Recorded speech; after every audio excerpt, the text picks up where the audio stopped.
Thank you very much. Dr. Margaret Hill, Peg, as I know her, is really wonderfully generous in making all of this happen. And I want to thank Peg, first of all, and her husband, Jim, for working so hard to make this happen, and also to bring Professor Richard Madsen in as our live speaker at this event. I know Professor Madsen well from my days back at UCSD. He is Distinguished Professor of Sociology at the University of California, San Diego. He received his MA in Asian Studies and his PhD in Sociology from Harvard University.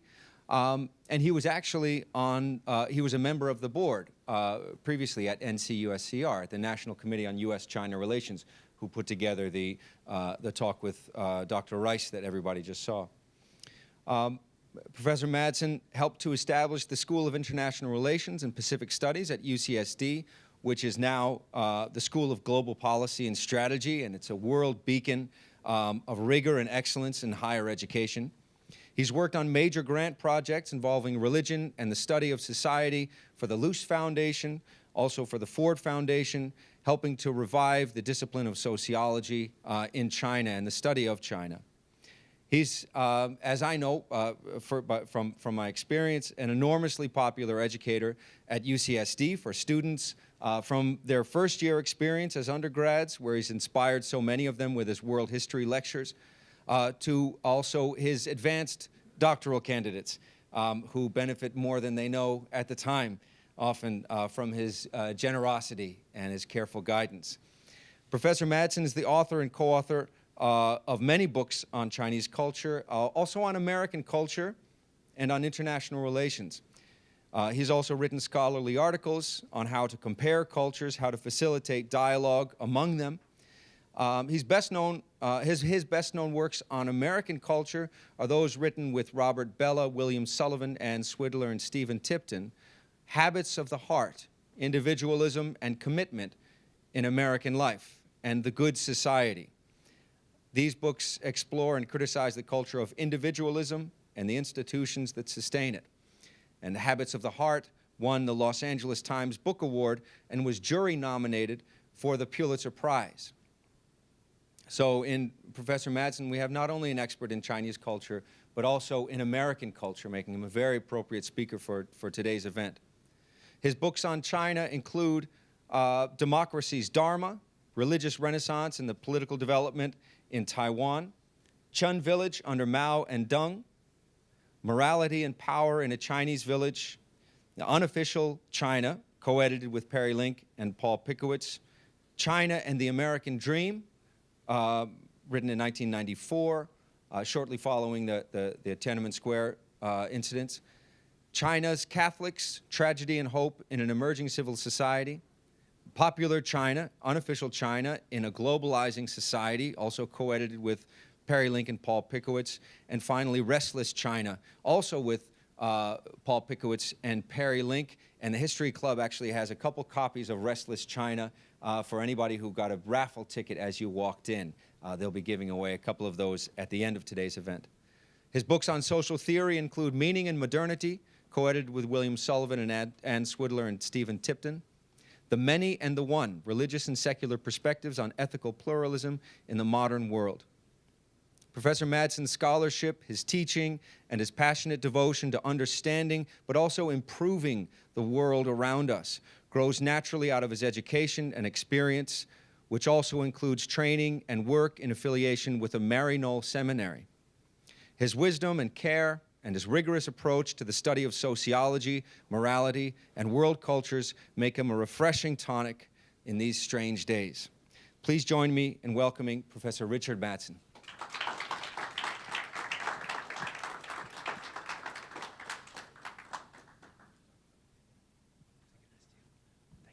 Okay. Well, thank you very much, Jeremy. That's all too laudatory. I just hope the writer of my obituary will be so kind. But I'll do my best to try to tell you a few things about U.S.-China relations. that maybe relate somewhat to Susan Wright's comments this morning. And I'll try to keep it sort of brief, 20 minutes or so, so we can have some dialogue about this afterwards, okay? So, I originally suggested I talk about my latest research and writing, which has to do with values and religion in China. I'm working on a book on happiness in China today.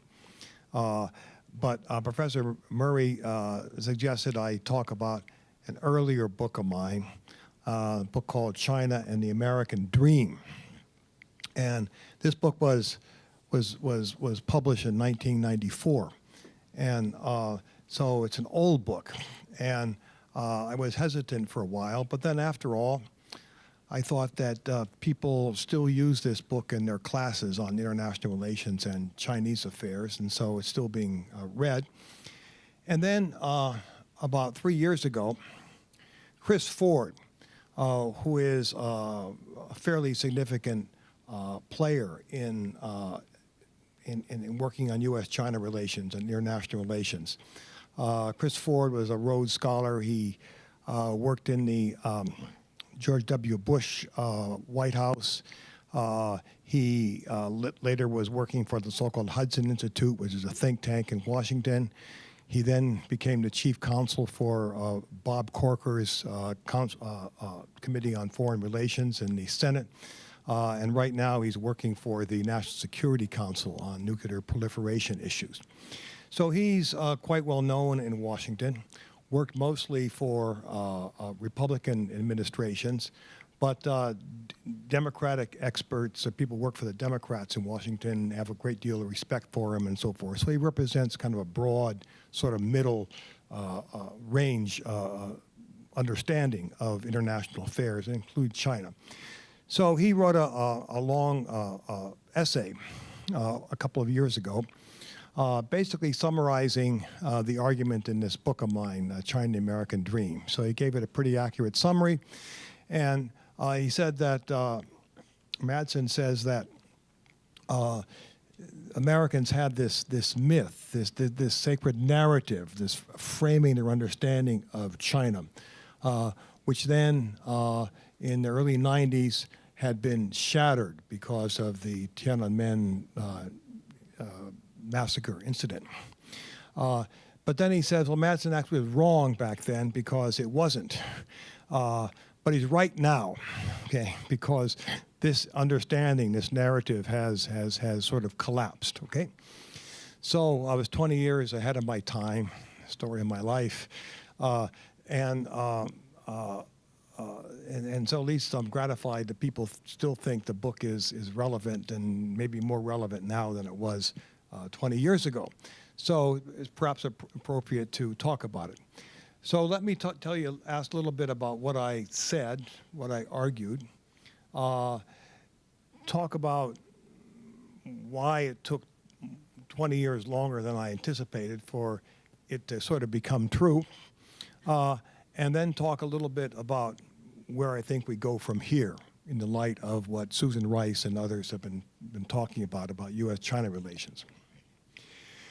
So I started that book by talking about Tiananmen, the demonstration in Tiananmen in 1989, and then the violent crackdown in which hundreds of demonstrators who were protesting for some kind of democracy were crushed and indeed killed on June 4th, 1989. And I noticed that in that day that happened, that was a very, very big news day around the world. On that day, Poland had its first democratic election since the imposition of communism in 1946. On that day, the Ayatollah Khomeini, who was the leader of the Iranian Revolution, died. On that day, Jim Wright, who was the Speaker of the House in the U.S. House of Representatives, resigned because of a scandal. And you could argue that any of those three incidents could have had a more direct relationship to American people's interests than what happened in China, where a few hundred people got killed in a demonstration and so forth. But that day, the media, not just that day, but for even weeks thereafter, was totally full of the news about China. And these other events, which I think in many ways are more immediately consequential, at least to U.S. interest, they're sort of on the back page. So why were people so interested in China, so fascinated with China? And I sort of argue that it was because Americans had developed a kind of a narrative, a story about themselves and China that was extremely important for orienting themselves into the world that was coming to be. And this got sort of shattered, or at least shaken at that point. And this was extremely upsetting and caused all sorts of consternation in the press. And then it went on from there, because the narrative was that China was basically going to become a sort of modern, democratic, market society-oriented sort of society. And then every single newspaper and op-ed that I could get my hands on, and for this book, I went through all these things. It was much more difficult then because you didn't have Google back then. I gathered all these things in a library, and almost every single major commentator said that this crackdown on people advocating democracy in China was the end of China's economic growth and economic reforms. China had been growing rapidly. And in fact, what happened was, after a lull of about 2 years, the economy came roaring back and had growth rates, maybe the highest growth rates in history of the world, people say, economic growth rates of 14% or more.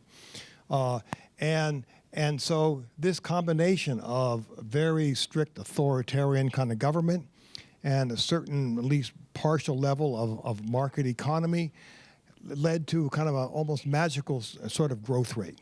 And that was scandalous too, because the standard narrative, the standard understanding was that, democratic institutions plus free markets, capitalism, and so forth would lead to, were the indispensable ingredients of a successful, modern economic society. So all this sort of shattered ways in which Americans thought about where the world was going, where China was going, where the world should go, et cetera. And indeed, I think what was very, very unsettling to intellectuals and some degree to people at large in the country. So the full effects of this perhaps weren't in effect so quickly as I thought, but 20 years after, according to Chris Ford, at least, we're seeing the effects, okay? Now, what was the story that Americans were telling themselves about China? Where did it come from? How did they get established? Who supported it? And so forth. Let me go back a little bit in history to talk about that. In that book, I argue that the beginnings of the story, at least in kind of the modern part of it, could be traced to 1964. It was that day, and that time, at the end of 1964, that there is a big conference, a National Institute on China, held up in Berkeley, on the campus of UC Berkeley. And it brought together people from around the country. Some people fairly critical of China, some people less so. But to have start a big national conversation about U.S. China relations. And then later on, it was followed up by an even bigger conference in Washington, D.C., the National Conference on U.S. China Relations in the spring of 1965. And out of that was born the National Committee on U.S. China Relations, which is organizing and sponsoring this event today. Now, who took part in all that, and what did it represent? Newspaper at the time, or the one in Berkeley in 64, said what just took place in Berkeley was a major demonstration Unlike the other demonstration taking place in Berkeley, in which there was a lot of yelling and noise and violence and so forth, all the people here were polite and calm and civil. And the people attending were not like the protesters in the Berkeley free speech movement and so forth, who were Berkeley students and so forth, but they were middle class and middle-aged. Okay? And so this is a kind of a movement of the middle class and middle-aged of that generation, of that time in the United States, wanting a new way of looking at China. And why were they doing that? And what was at stake? Well, to understand what was at stake, you have to look at the kind of rival stories, visions about China that were alive at that time or were coming into being around that time. The first one, and the major one, was China as the Red Menace, okay?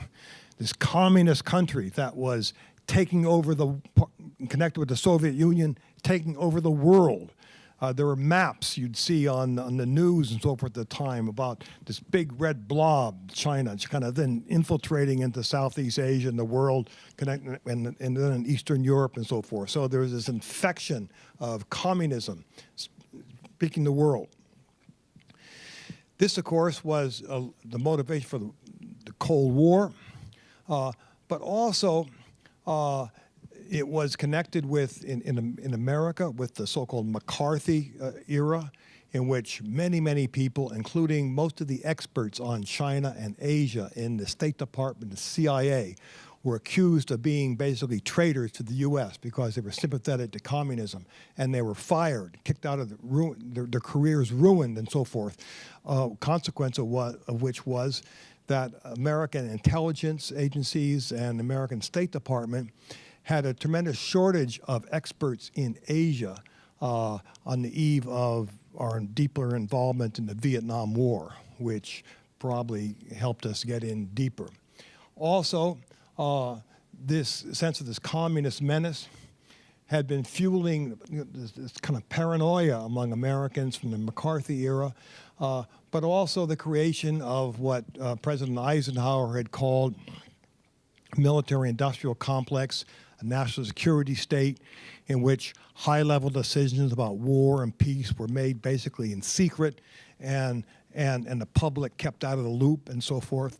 Part of the narrative of that, of course, is in the latest that movie by Ken Burns about the Vietnam War. The war begun in secret and so forth, and carried on in secret and based on lies and so forth and so on. So that was what this view of China as the Red Menace was helping to create, because the idea of the Red Menace, of course, was the justification for stopping communism in Vietnam and so forth and so on. And then the other narrative was that, as you saw it later in the 60s, China's revolutionary redeemer. And in this case, especially young people, disaffected with the American system, saw in figures like Mao Zedong the kind of the redeemer of the world, going to call it revolution to get rid of imperialism and racism and everything, create a deal kind of communist society, and people wore little hats with red stars on them, even Mao buttons and stuff like that, and so that was the other side. It's kind of the radical left side, and the younger protesters in the late 60s. Some of them, institution they founded was the Committee of Concerned Asian Scholars in the late 1960s, protesting U.S. involvement in Vietnam, but also protesting what they saw to be a kind of a negative view of China. So those are the two kind of narratives. And so what this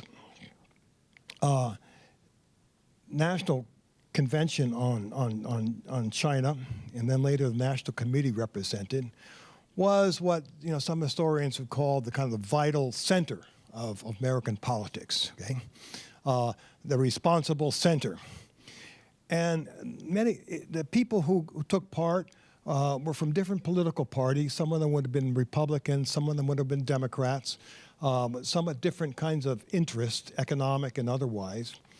But they seem to share a kind of a common sort of set of moral concerns and moral commitments. The main moral commitment was the future of American democracy.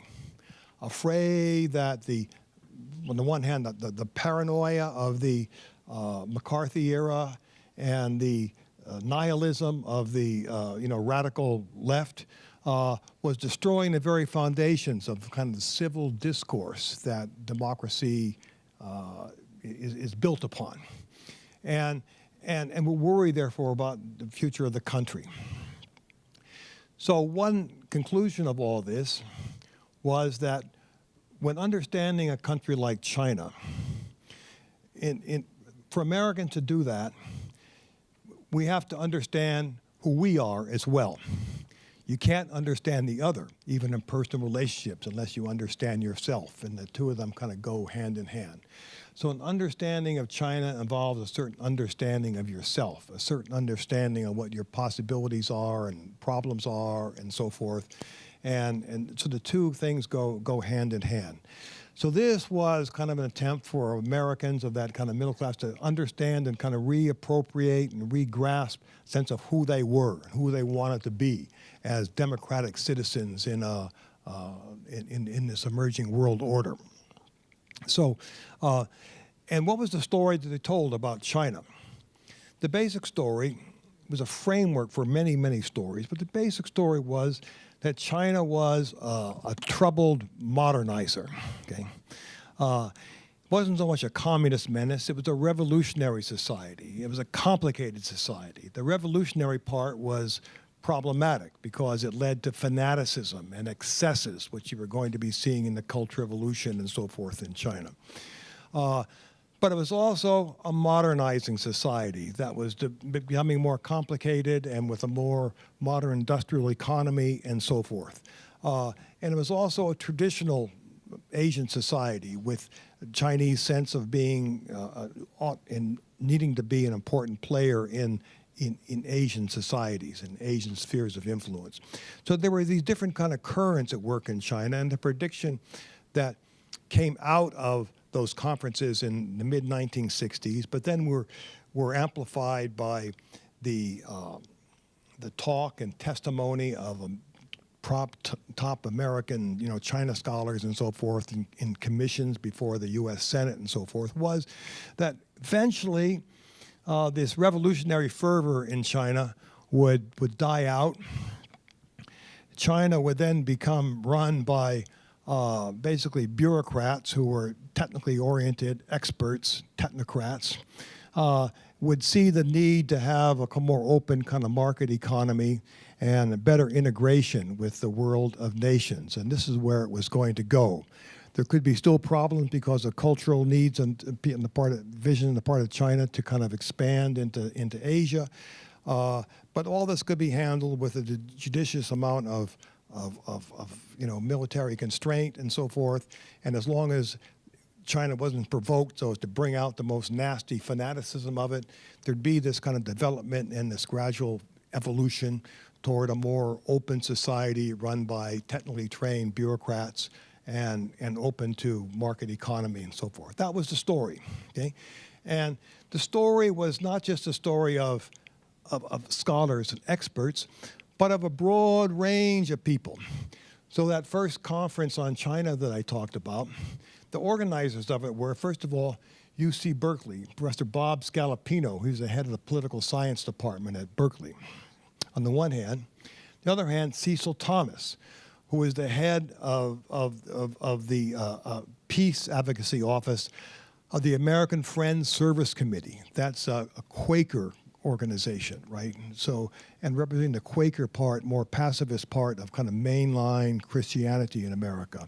Then third was the World Affairs Council in San Francisco Bay Area, okay?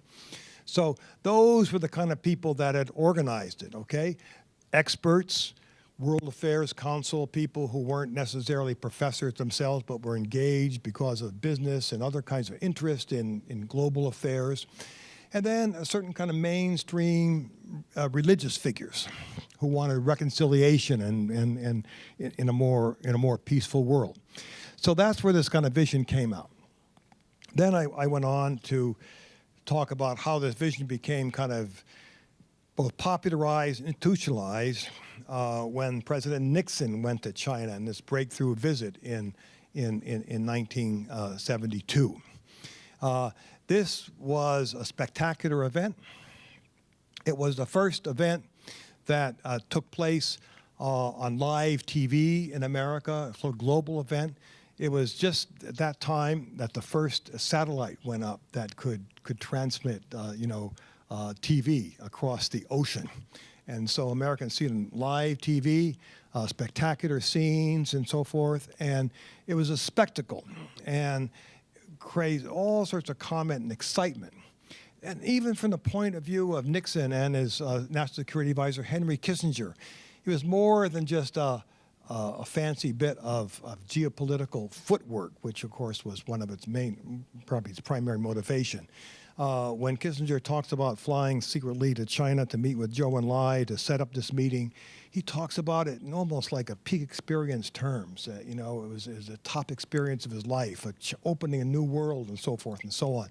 And Nixon, too, when he met with Mao Zedong, he wanted to talk to Mao Zedong about how we're similar people. We came from low backgrounds, and now we're leaders of great nations, and we understand all the problems and so forth. They tended both to... They see in their counterparts kind of reflections of themselves, and reflections of themselves that had a deep kind of moral as well as kind of, intellectual resonance. So, this notion of where China was and should go became more deeply entrenched, I think, in the American collective conscience at that point. And then after the normalization of U.S. China relations in 1979, and the so-called reform and opening established by Deng Xiaoping after the death of Mao Zedong, it looked to Americans like this story was basically coming true, that China was becoming more open, sending all sorts of people, scholars and others, to have exchange programs, to study in the United States and others, and so forth. Opening up a market economy, the beginning of a kind of a capitalist economy, still within the framework of the socialist economy, a more openness in criticism and so forth in Chinese society. It was actually a very, very exciting time. I was there for a while, and I was actually researching his book in 1988, and there was incredible kind of excitement among people. But excitement that was sort of tinged with a deep sense of frustration, a sense that things were open but not open far enough, a sense that things needed to go faster, a sense that so much needed to be learned from the West and so much discarded from what had been known before, and then a sense of kind of disorientation and so forth. So there was all that going on. That was one part of it. Then there was the other part of it was, in China, a fear of change. Some people wanting change, wanting more change, and some people not wanting change, because actually intellectuals and students and people like that were very interested in kind of moving faster and further ahead than was happening. But then ordinary like workers were really afraid, because as the industries were transformed into more market-oriented industries, they were going to lose their jobs and be out in the street. And then there was a pervasive sense that people at the very, very top, no matter what happened, were going to profit and become wealthy, et cetera. So there were all sorts of discontents, but they were discontents based on different ideas, frameworks, interests, going in different directions, but sort of all coming together in this Tiananmen incident, which then led to this violent crackdown. Deng Xiaoping had been put on Time magazine cover twice, was named a Time magazine Man of the Year once. And as the person leading the world into this new age. And he was the one that ordered this crackdown and killing of these protesters, and then the imposition of extremely harsh strictures against any kind of dissent and so forth after that. So all these things were kind of weird, contradictions that had begun to kind of undermine this sense that Americans had that they kind of knew where the world was going because there was a story in which China played a major role that was, going to take us to this new kind of peaceful future. Another thing that the breakdown, the unsettling of this myth occasioned was a view of differences within China itself and within America itself. Because before, back in the 60s and 70s, we tended to see China as this one kind of single unitary place set against this America, this single kind of unitary place, America and China. But then by the later 90s, began to see there'd actually many Americas interacting with many Chinas. So on the one hand, you have Americas of big business interacting with Chinese leaders and business people. On the other hand, Americans of workers having something to think about and to say in connection with other workers, for instance, in China who work in these manufacturing industries and so forth and so on. And then minorities of all kinds, minorities in China, like the Muslims, the Uyghurs in the western part of China, or the Tibetans and so forth, as well as minorities here in the USA. So you begin to get kind of an image of there's a diverse America interacting with diverse China, and the whole thing is getting complex beyond our ken. One way this was dramatized to me was in 1999, National Committee of U.S China Relations organized a luncheon for Jiang Zemin. He was the party secretary and head of China, and he came to the USA for a state visit in 1999. So on his way back to China, they had a banquet for him, a luncheon, in the Beverly Hills Hilton here in LA. And I got invited, and it was free lunch at the Beverly Hills Hilton, very nice. And you went in there, and all the kind of cream of Southern California society was there, mostly business people in their dark suits, mostly white, actually, and leading politicians. And at the head table was the governor of California and the mayor of L.A., and then there were the heads of all the major corporations in America, Boeing, of Hughes Aerospace, of General Motors, of Ford Motors, and so forth. There were about 20 of them then. And really at the head was Rupert Murdoch, the big media magnate who founded Fox News, among other things, so forth. And what Murdoch had done in connection with U.S.-China relations, he had got his friends as the CEOs of these major corporations, each chip in $20,000 apiece to pay for the lunch. And so he had organized the whole thing. And so all these top corporate people, they were at the head table, including with the governor and so forth, so they could talk to the president of China and Jiang Zemin, et cetera. And then at the low-level tables, like where I was, there were various kinds. I sat with the attorney general or the district attorney of Los Angeles and a big philanthropist and some other business people in L.A. So there were people. So that's how it was. But then outside, there are all these protesters. And so my wife, Judy, she came up with me, but she didn't have a ticket to get in. She wasn't part of the thing. So she was out there in the street with the protesters, right? And so we had everything, the people protesting issue of Tibet and Taiwan and taking jobs away and all this kind of stuff. They're all there on the street. So Judy was there in the street, and I was inside, air conditioned with salmon and steak and so forth, and with dark suit and people, okay? So you saw America is kind of represented in all this, right? And you saw at least one group of people who were very concerned about pursuing this productive relationship with China. But then there were lots of other people who were feeling maybe left out because of this whole thing. And in any case, the overall benefits of the relationship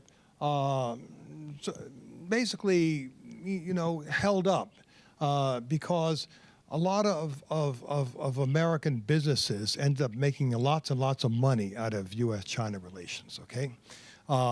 They offshored production facilities to China. They carried out all sorts of deals, certain access to Chinese markets and so forth. And so this became a major source of revenue and growth for some of our American major corporations, like those ones that were there at the head table at that lunch in Beverly Hills Hilton. But then there were other kind of strains. But there was enough, if you will, trickle down because of all this that it also benefited many people in America more generally. But there were these kind of strains that you would see. And I went, like for instance, several times on these talk shows like NPR, PBS, and then some interviews, New York Times, Washington Post, and so forth. They were all kind of genteel and kind of open about this. But then I was on one once from some talk radio show in Long Beach, and many people were calling in, you know, China, you can't trust them, it's awful, the communists, all this stuff. And there's a whole other kind of realm out there which don't call in to PBS or NPR and so forth, right? So there's this, you got a sense of the kind of complexity of this society as well as that of China. So, but then, as far as U.S.China Relations was concerned, after 2008, Chris Ford in that article I talked about earlier, said it begins to be a tipping point, and it becomes more and more clear by 2010, 11, 12, around in there, okay? So what happened then? Okay, 2008 was the Beijing Olympics. Beijing had gotten the Olympics. It was a big, spectacular event in Beijing, around the world on TV, very successful in many ways. China had promised that this would kind of make China more open, that they would make reforms about human rights and so forth, which they said that they would do because of the Olympics. And which they didn't do. And then, but then that Olympics, successful Olympics, gave China a sense of really its power and moving up in the world. And that same year, 2008, of course, in the fall, was the global financial crisis, started in the USA, collapse of Lehman Brothers, a bank, and all that. And we were there in China at the time, actually, of that year. And you get a sense of people in China in the sense that we're on the way up, you're on the way down, okay? American power is waning. The economy's a mess. It's all this controversy and so forth. So, so there was that. So that's the macro picture, kind of U.S. going down somewhat, China going up. Well, the U.S. going down, not as far as China. I mean, still the economy, our overall wealth and so forth is much, much higher and so forth. But it's a matter of kind of direction of movement. And so that kind of began to set a new way of thinking, both perhaps in the USA, but also in China about what they could. Meantime, the Chinese were becoming more assertive.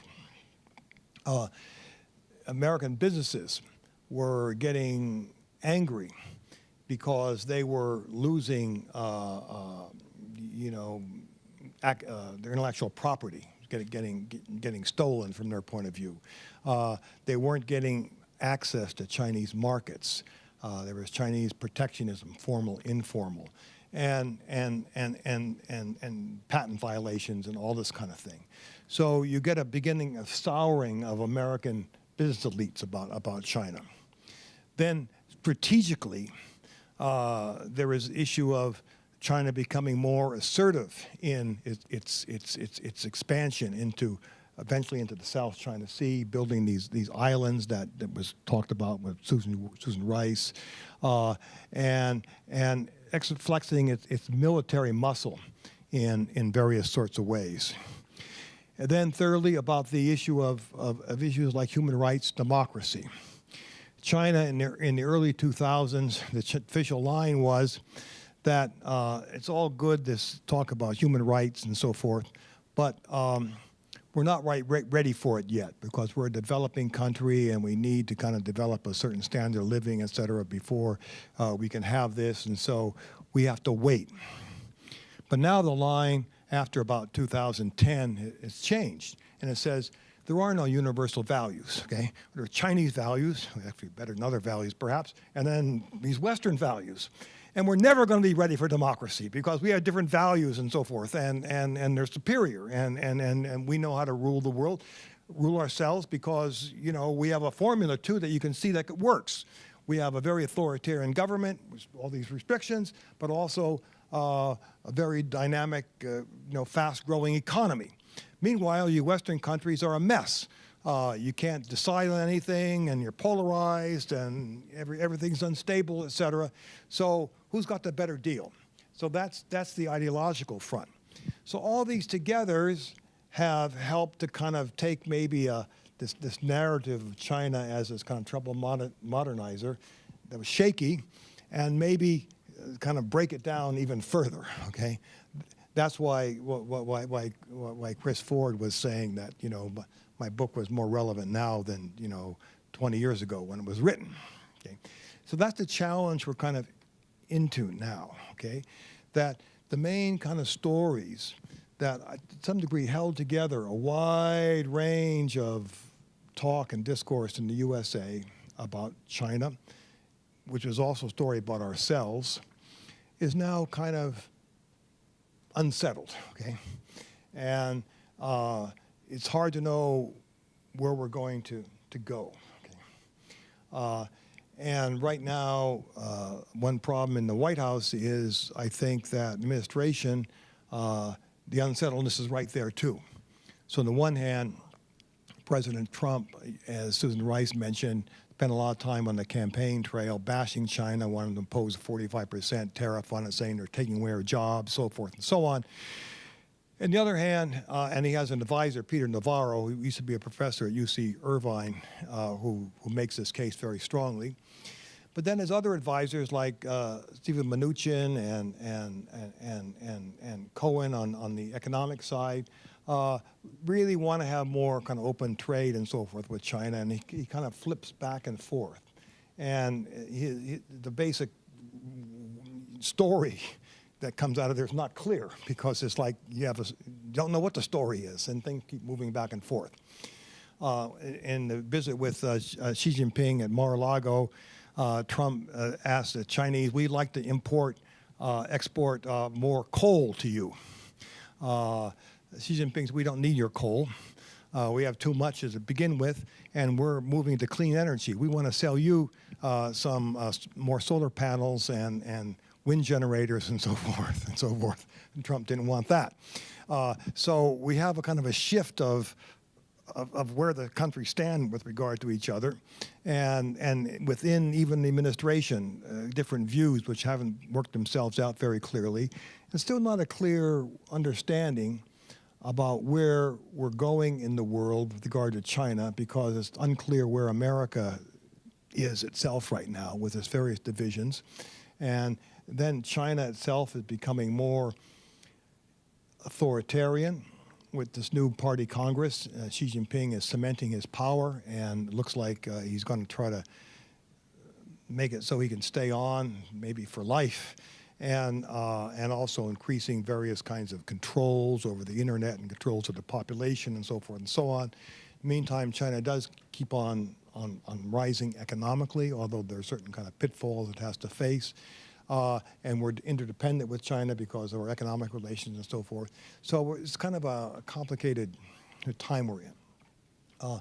One thing that came out of those initial conferences on China in the 1960s and out of the U.S. National Committee U.S. China Relations had been we have to understand China more, and which I totally agree with. We need more people who can study China, understand its culture, understand, you know, aspects of its economy, understand the politics of the region. There's a dearth of that. We definitely need more of that. But also, I think now, my argument would be, besides that basic kind of sort of factual understanding, we also need more kind of a deeper understanding, a kind of wisdom, a new kinds of fundamental stories about where we're going, an understanding of China that's also connected with understanding of ourselves and what we are as a country, what our potential is, and what we need to do to kind of heal some of our wounds and so forth to have a better future in this complicated, interdependent world of ours. So, okay, so I think that's enough for going on for me. So maybe if any of you have any questions about Dr. Rice or things that I said or about the whole event, why don't we have a little conversation?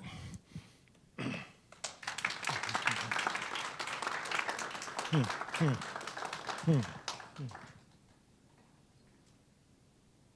Jeremy can come up. You can answer questions. Should I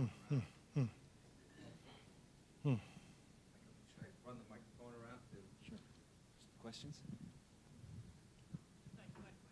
Oh, here we are. Let's start. Oh, okay. I didn't know I was going to have the microphone. Okay. I was going to ask, so you mentioned the sensation of the Red Menace and that kind of communist ideology that we were viewing China as. Do you think with the new leadership that they're assuming, and you say he wants to stay on as long as possible, do you think that's a possibility that we might shift back to that kind of viewpoint, I guess you could say, especially with our current administration? I would hope we would, okay? Yeah. I do think we need something like what I call the vital center, you know? I think the kind of the paranoia and aggressiveness that Red Menace thing it represented was very dangerous to us. But, you know, provocation from China, if under the wrong kind of leadership and the wrong kind of public discourse, can inflame that or allow it to get going. And so I think that's a problem. And I do think the National Committee U.S. China Relations had tried to kind of present this more centrist sort of approach through its time, although it too has become more complicated these days because it tends to kind of interact more with these kind of elites, the business elites and political elites, like the people who are at the Beverly Hills Hilton, not out in the street, but inside, right? Yes.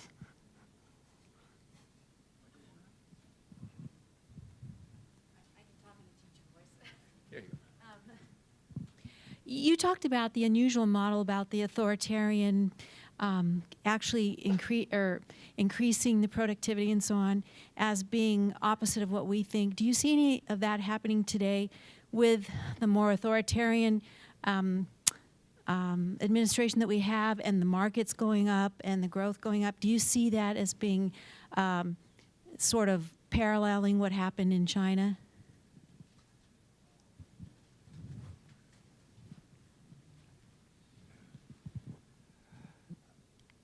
The way I see it is that this kind of authoritarian model is perhaps especially useful for countries at a certain stage of development. I'm not 100% sure would be good even from pure self-interest economic point of view for the United States to go forward in that way. Authoritarianism really, it can allow the government to pump lots and lots of money into certain kinds of projects and to focus things. But it's not all that great for necessarily innovation and et cetera, right? A friend of mine was on the committee that established this university in Singapore, run with Yale University, Yale in Singapore. And Singapore is a very authoritarian, city-state. And the leader of Singapore said to him, "We want this place to produce the next Steve Jobs." And he said, "That's fine if you want that. But if you do that, you have to reconcile yourself to the fact that for every Steve Jobs you produce, you're going to produce 5 Abbie Hoffmans." He was the Hiddick, right? And that's what you get, right? And that's part of the price for this kind of creativity. So you can have this kind of calm, orderly, controlled society, but when you really have a creative, innovative society, that's probably the way to go forward, okay? So I think the authoritarianism, in fact, if that's what it is will make America weaker than stronger, frankly. Okay, that's my view. And we could end up lagging behind in things like our research and development and creativity in all sorts of realms. Chinese already are moving ahead in, like as I said, in things like solar energy, et cetera, where right now the government wants to disinvest in some of that, and so it's an issue of where the future is going. I think if we unleash the creativity here, we're going to do better. Okay, at least that's my opinion.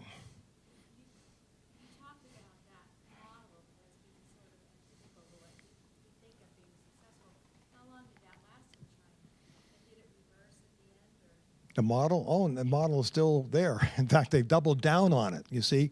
So that's the thing. So in the last, especially the Xi Jinping administration, they have tightened the authoritarian control.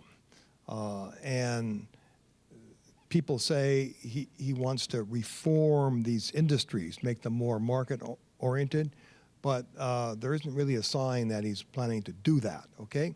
So basically, I think we've got to face the fact that right now, this regime you have in China is becoming more authoritarian than before, less tolerant of dissent, more intrusive, because through the internet and so forth, people are able to they're able to have surveillance of people at all levels of society. Quite incredible, actually. And that seems to be the direction right now, okay? In the future, who knows, right?